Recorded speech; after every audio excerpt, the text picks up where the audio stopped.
আসসালামু আলাইকুম গাইজ, কেমন আছেন সবাই? ঈদ মোবারক সবাইকে। এই ভিডিওটা কয়েকদিন আগের ভিডিও, এডিট করার অভাবে আর ভয়েস দিতে না পারার কারণে এই ভিডিওটা আজকে ঈদের দিন আমাকে ছাড়তে হচ্ছে।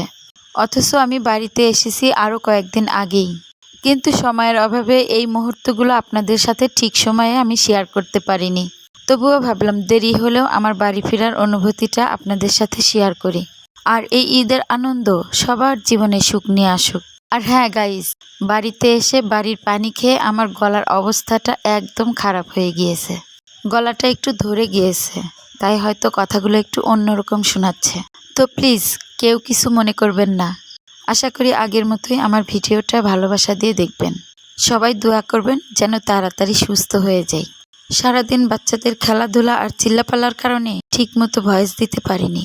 ভাবলাম রাতে একটু নিরিবিলি সময়ে এসে শান্তভাবে ভয়েস দিব, কিন্তু এখন আবার চারপাশে এত ঝিঝি পোকার ডাক শুরু হয়েছে যে ঠিকমতো ভয়েস দেওয়াই কষ্ট হয়ে যাচ্ছে। আমার ভয়েসের মধ্যে আপনারা যে আওয়াজগুলো শুনতে পাচ্ছেন সেগুলো আসলে ঝিঝি পোকার শব্দ। তবুও চেষ্টা করছি আপনাদের জন্য ভিডিওটা সুন্দরভাবে শেষ করতে। তো প্লিজ সবাই ভিডিওটা শেষ পর্যন্ত দেখবেন, আর ভুল ত্রুটি হলে ক্ষমার চোখে দেখবেন। গতকাল রাতেই ঢাকা থেকে রওনা হয়েছিলাম। বাড়িতে পৌঁছাতে পৌঁছাতে সকাল হয়ে গিয়েছে। আমাদের বাড়িতে তো কেউ থাকে না, তাই আমরা বাসা থেকেই রান্নাবান্না করে নিয়ে আসছিলাম। এখন সেগুলোই আমরা খাচ্ছি। ভালো থাকবেন সবাই, আল্লাহ হাফেজ।